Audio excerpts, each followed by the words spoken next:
Greetings, everyone. Today is Monday, March 8th, and here is today's Monday Morning Minute. For today, I first want to look at some high-level feedback that you all provided on those mid-semester feedback forms, as well as talk about some adjustments I'm going to make going forward. Secondly, I want to give some high-level feedback as well about the language learning reflection. And at this point, I think I've graded all of the ones that have been turned in so far. Again, no worries if you haven't. Maybe I'll pick up some tips here that will help you complete your work.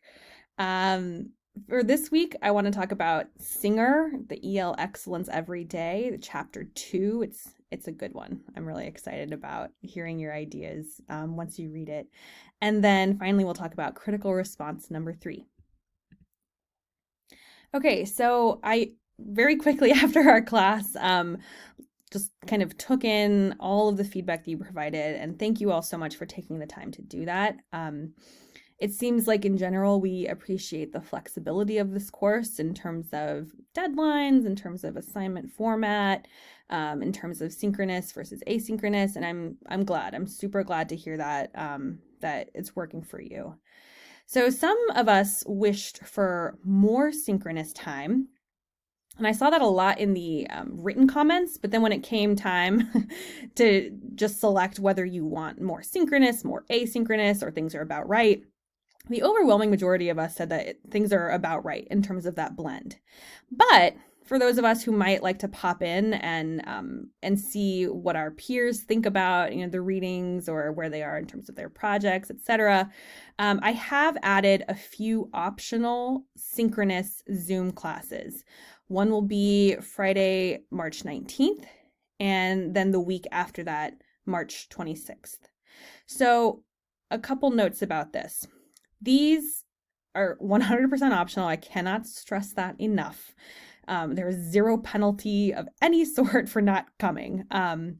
Again, this is way outside of what I promised you all in terms of the syllabus, so 100% optional. These dates also align with critical response 4 and 5. These 2 weeks are critical response weeks, the last 2, in fact. And to maybe sweeten the pot a little, if you attend the optional synchronous Zoom session, let's say on the 19th, that counts as your participation for that week's critical response. You do not have to complete, the initial post or the follow-up posts. Your participation, your active participation in our synchronous class that day counts as your participation in the critical response. So you could certainly show up on the 19th and the 26th and, get a check for both of those critical responses. You could choose one day or the other. You could choose neither and just complete the critical responses. That's totally fine too. So again, this is my way of ensuring that even if I'm adding something, however optional it is, it's not then adding more work to what I have told you will be the bulk of work in this class. And if you have questions about that, please let me know. And I'll talk about this, of course, on those weeks too. I'll remind you. This has been updated on our course calendar. It's also been updated on Canvas too. So for those weeks, I think it's weeks 9 and 10, you'll notice that there's a page that says optional synchronous Zoom session, and it has just the same information, and it's just kind of a reminder for you on those weeks. So hopefully that is clear enough, and I look forward to spending time with you on those days, whoever is able and willing to show up. I imagine that these sessions will feel a little different than our whole group once a month get-togethers. I kind of envision these as sort of like a recitation section if you've ever had a super large lecture hall, or maybe you have a small group with a TA that you break off into and kind of talk about the readings, talk about discussion questions. That's kind of what I see happening on these days. And of course, on those days, we will talk about the prompts that I give you for the critical response. So that will be part of our discussion. And I'll be looking for a lot of active participation from whoever is able to come on those days. Additionally, One person asked for additional resources, perhaps not required readings, but hey, if you want to know more about this, go here. And also more opportunities to practice strategies beyond just the micro teaching. And I thought this was a really fantastic comment. So I am going to work to build in additional resources in the coming weeks, and I'll just add those to Canvas. I'll note them as well on our course calendar. And I'll work to build in more opportunities to think about specific strategies, to maybe try them out. We'll get creative. So that is top of mind right now as we go forward. So look out for that in the coming weeks. And again, of course, I'll tell you about it. Thank you all again for this super helpful feedback. Okay, so as I mentioned, I have graded all of the language learning reflections that were entered into Canvas as of Saturday night, Saturday the 6th. And wow, so many wonderful projects, wonderful ideas and insights. I just wanted to share a couple with you all. So in Sarah's video, she talked about how she works with a language learning buddy, Fernando, I believe, who lives in Mexico, and how it's so hard. It can be hard to communicate, obviously, because she's learning the language, but also because she has so many, big, complex ideas that it's just like, oh, but I don't know how to say this. And I don't know how to communicate this in this other language. And she reflected that that's such a helpful reminder for our own students, our own multilingual learners, right? That that's the assumption that we have to make because it's true, right? Our students have those same huge, big, complex ideas. They have thoughts, they have insights to share.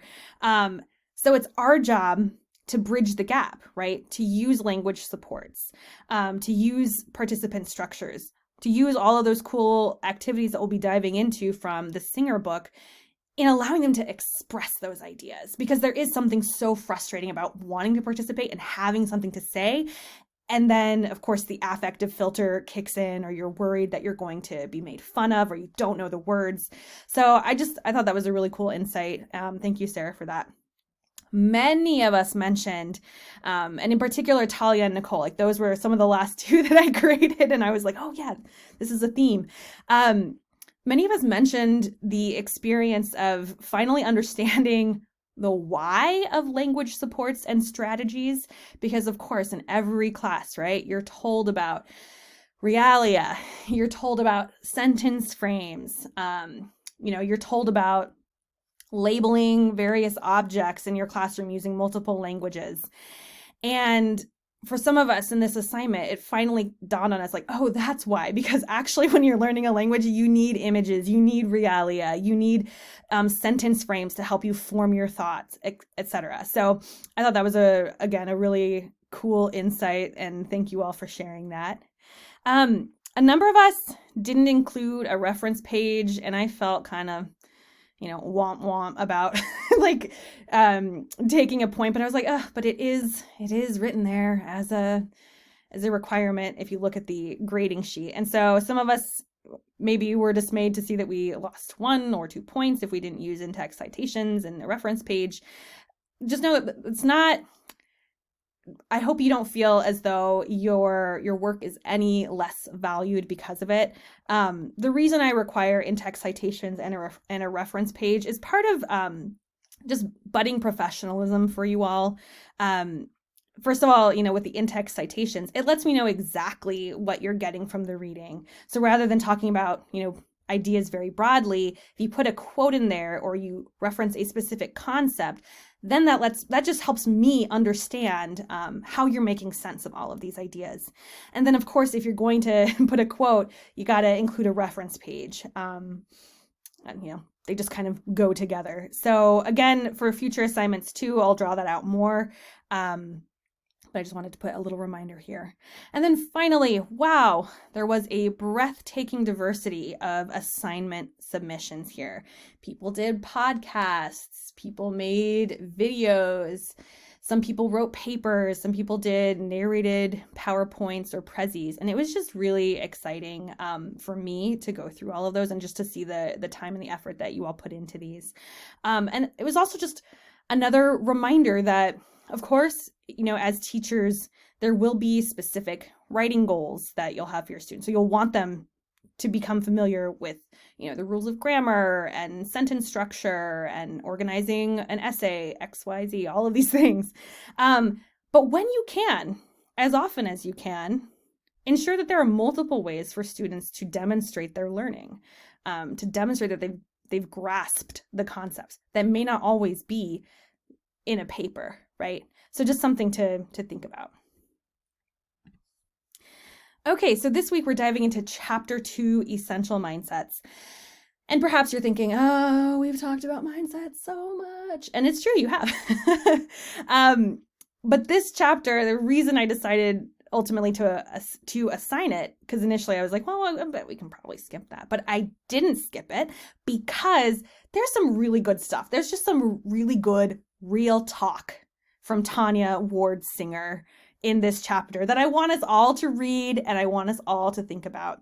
I just think her approach is really interesting. So she talks first about humble reflection. And what I love about this phrase is that it reminds us that we can all always do better. And in order for that to happen, we have to humbly reflect on our actions, on our mindsets. So, it's a good reminder that none of us are perfect, that we will make mistakes, and that we have to be committed, right? Our job requires that we're committed to reflecting on those mistakes and changing our behavior, changing our mindsets moving forward. So, the chapter is organized into sort of descriptions of 3 essential mindsets. And again, looking at this list here, you're probably like, oh yeah, like I've heard that like a million times. But I do think she has some really interesting insights. So for instance, in the first essential mindset, she talks about valuing English learners' assets. And she talks first about learning to pronounce our students' names. And I know we kind of talked a little bit about this on Friday, right? Especially when there are different phonemes than we're used to saying. We have to persevere. We have to. Right? That's an essential part of valuing our students. She also talks about how our knowledge of our students' home language can help us see that what we might determine to be errors are not really errors at all. So, for instance, many of you in your language learning reflections talked about learning Spanish, and many of you noted that in Spanish, right, rather than the adjective coming before the noun comes before the adjective. So, knowing that, when you're working with students whose home language is Spanish, and perhaps they write something like, the dog Brown, you can know, right, like instead of just saying, oh, that's wrong, that's a mistake, that's not how we say things, you can say, oh, that's actually, okay, that makes total sense given L1, given their home language. Knowing that, building on that, can I make it clear? Like, oh, and actually it's the reverse in English, right? Those little moments, she says, are really important to capitalize on.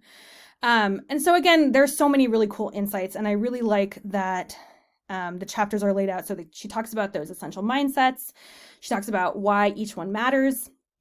She talks about ways we can trip up, ways that we can make mistakes related to that mindset, and actions to live the mindset. Because that's another kind of disconnect that we see a whole lot. The disconnect between like having this mindset and thinking all these wonderful things about our students and then actually acting in such a way that honors all the wonderful things that we think about our students. And then she provides for each essential mindset questions for humble reflection. I thought about having you reflect on some of those for the critical response this week. The only reason I didn't is just because I know she's kind of speaking more to an audience of folks who have been in the classroom a lot and therefore have perhaps more experiences working with students, working with multilingual learners than many of us do. But still, check those out. Okay, critical response number 3 coming up this week. We have our initial post due on Thursday, 2 follow-ups coming up on Sunday. Remember that this week I'm asking you to select one of those 3 essential mindsets. Then reflect on it. Tell us, what does this mindset refer to? What makes it essential? And then with regard to the section on actions to live the mindset, I want you to choose one or two of those and explain what that might actually look like in your future classroom. All right. That's all I have for you this week. I hope that you have fun reading this chapter. Again, I feel like there's just some really, really good stuff here, and I'm so excited to hear what you all think. And I'll be available, of course. My office hours are Tuesdays, 1 to 3 p.m. I will also be just hanging out for drop-in hours this Friday, the 12th. So feel free, if you'd like, to drop in there. All right, friends, take good care.